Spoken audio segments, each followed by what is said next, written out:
பராசர ஜோதிட மணிமன்ற குழுவில் பயணிக்கும் அனைத்து ஜோட சொந்தங்களுக்கும் வணக்கம்.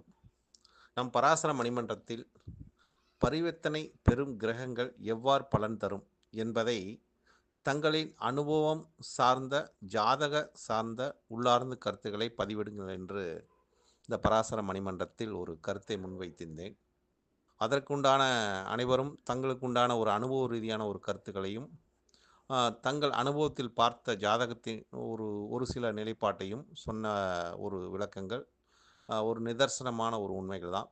ஏன்னா நம் அனுபவத்தில் இந்த பரிவர்த்தனையோட நிலைப்பாட்டை உணர்ந்து கொள்ளும்போது அதுக்கு ஒரு சிறப்பான ஒரு நிலைப்பாட்டை கொடுக்கும் என்பதற்காக தான் அதை சொல்லியிருந்தேன். ஏன்னா நூலில் இருக்கக்கூடிய விஷயங்கள் அது வந்து ஒரு சில இது அவங்களே ஒரு நிலைப்பாட்டில் எழுதியிருக்கலாம், சொல்லியிருக்கலாம், உணர்த்தியிருக்கும் அது அப்படிங்கிற மாதிரி தெரியும். நம் ஒரு அணுவு ரீதியான ஒரு ஜாதகத்தை போட்டு அதுக்கு பலன் சொல்லும்போது சிறப்பாக இருக்கும் என்பதற்காக தான் அந்த கருத்தை முன்வைத்தேன். அதே மாதிரி அனுபவத்தில் உணர்ந்த ஒரு நிலைப்பாட்டையும் சொல்லலாம்.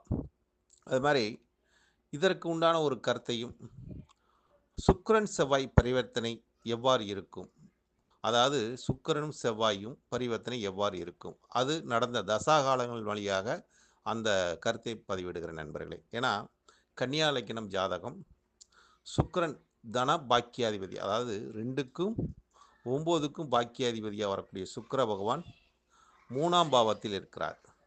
3ஆம் பாவம் 16 டிகிரின்னு வச்சுக்கோங்க. அனுசம் 4ஆம் பாவத்தில் இருக்கார்.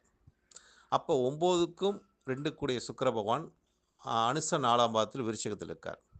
அதே மாதிரி செவ்வாய் பகவான் கன்னி இலக்கினத்துக்கு செவ்வாய் பகவான் 3க்கும் 8க்கும் அஷ்டமாதிபதியாக வரக்கூடியவர் செவ்வாய் பகவான். அப்போ அந்த செவ்வாய் வந்து 22 டிகிரியில் ரோகிணி 4ஆம் பாதத்தில் இருக்கார். இவர்கள் 2 பேரும் பரிவர்த்தனை, அதாவது செவ்வாய் சுக்கிரன் பரிவர்த்தனை. இது எந்த மாதிரி ஒரு பரிவர்த்தனைன்னு பார்க்கும்போது 3க்கும் 9க்கும் பரிவர்த்தனை. ஏன்னா இந்த 3ஆம் இடத்துக்கும் 9ஆம் இடத்துக்கும் மாறி நிற்குது. 9ல் உள்ள கிரகம் 3ல் இருக்குது, 3ல் உள்ள கிரகம் 9ல் இருக்குது அப்படிங்கிற மாதிரி. இப்போ இதோட தசா காலங்கள் எவ்வாறு பலன் அளித்திருக்கும். அப்போ சுக்கிரனோட காரகத்துவம் என்ன? கலஸ்தர காரகன். செவ்வாயோட காரகத்துவம் என்ன? சகோதர காரகன். அப்போ இந்த சகோதரக்காரனாக இருந்தாலும் செவ்வாய்க்கு நிறைய ஒரு ஆதிபத்தியம் உண்டு. அதாவது மாங்கலியத்துக்கு காரகன், பெண்ணுக்கு கணவரை குறிக்கக்கூடிய ஒரு காரகன், நிலத்துக்கு சொந்தக்காரகனும் அவர் தான், பூமிக்கு காரகனும் அவர் தான், யுத்தத்துக்கு காரகனும் அவர் தான், சண்டையிடு கிரகமும் அவர் தான் அப்படின்னு அந்த காரகத்துவம் எல்லாம் இந்த பரிவர்த்தனை மூலியமாக அது தசா காலங்கள் பிரதிபலிக்கும்.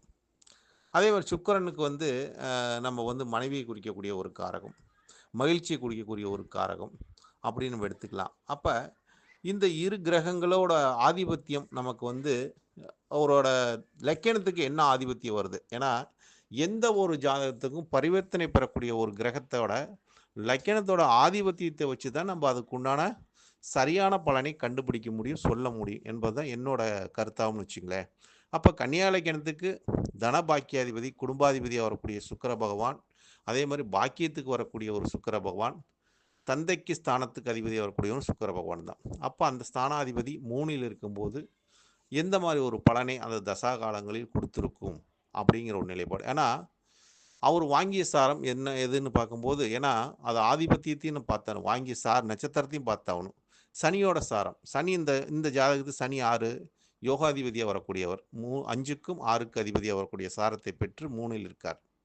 அப்போ அந்த சுக்கிரனோட தசா காலங்கள் எவ்வாறு பலன் கொடுத்துருக்கும் அப்படின்னு பார்த்தா, சனி என்பது ஒரு உழைக்கக்கூடிய ஒரு கிரகம், உழைப்பால் ஒரு முன்னேறக்கூடிய ஒரு கிரகம் அப்படிங்கிற ஒரு தன்மை, வேர்வை சிந்தாமல் எதுவும் கிடைக்காது அப்படிங்கிற ஒரு நிலைப்பாட்டை தான் அந்த சனி பகவான் நமக்கு உணர்த்துவார்னு வச்சுங்களேன். கர்மக்காரகனே சனி பகவான் தான். அந்த கர்மக்காரனோட சாரத்தை பெற்ற சுக்கிர பகவான் வந்து சும்மா ஏசி இதில் உட்காந்துக்கிட்டு சம்பாரிச்சிட முடியுமா அப்படின்னு பார்த்தா நிச்சயமாக முடியாது.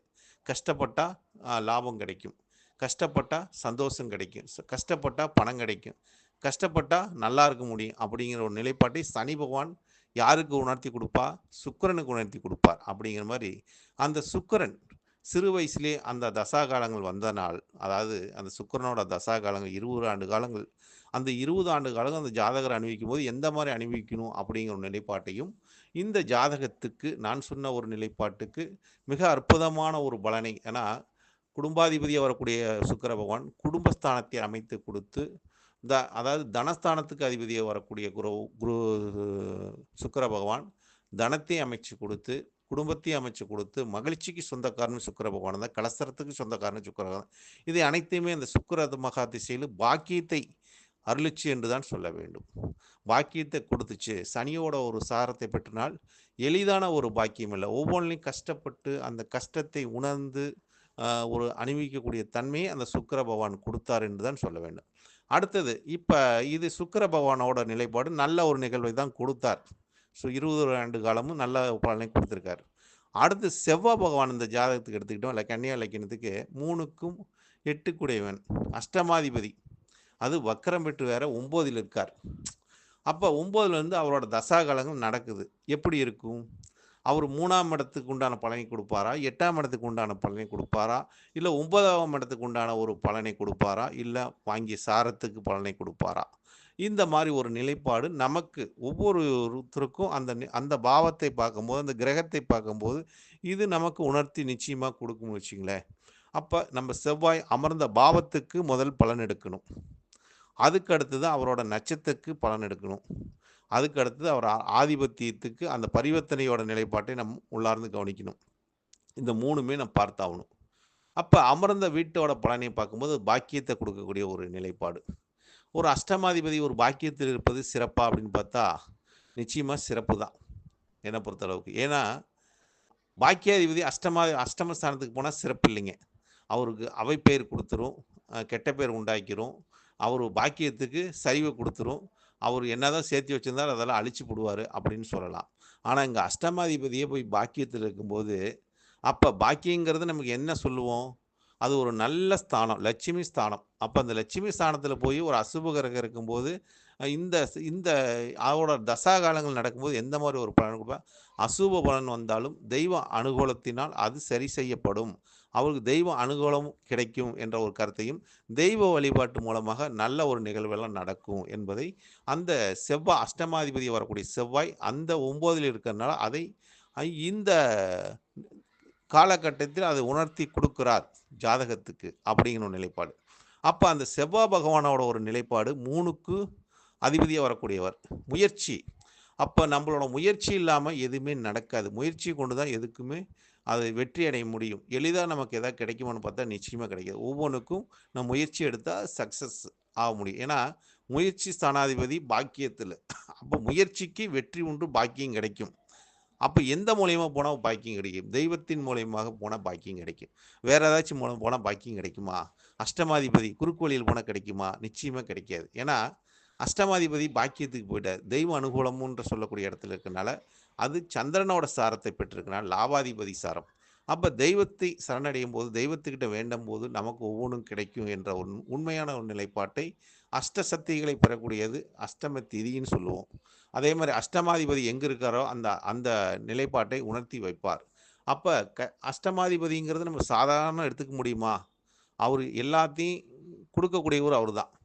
அப்போ எதையுமே எளிதாக கொடுக்க மாட்டார் என்ற ஒரு நிலைப்பாடு இருக்குது. அப்போ அஷ்டமாதிபதிங்கிறது பல கஷ்டத்தையும் கொடுத்து தான் ஒரு ஒரு நிலைக்கு உணர வைப்பார். அப்போ செவ்வாய்ங்கிறது எதை எதை குறிக்கும்? ரத்தத்தை குறிக்கக்கூடிய ஒரு கிரகம், யுத்தத்தை குறிக்கக்கூடிய கிரகம், பூமிக்கு காரகன், பூமியால் யோகத்தை கொடுக்கக்கூடிய கிரகமும் அதுதான், பூமியால் நஷ்டத்தை ஏற்படுத்தக்கூடிய கிரகமும் அதுதான்.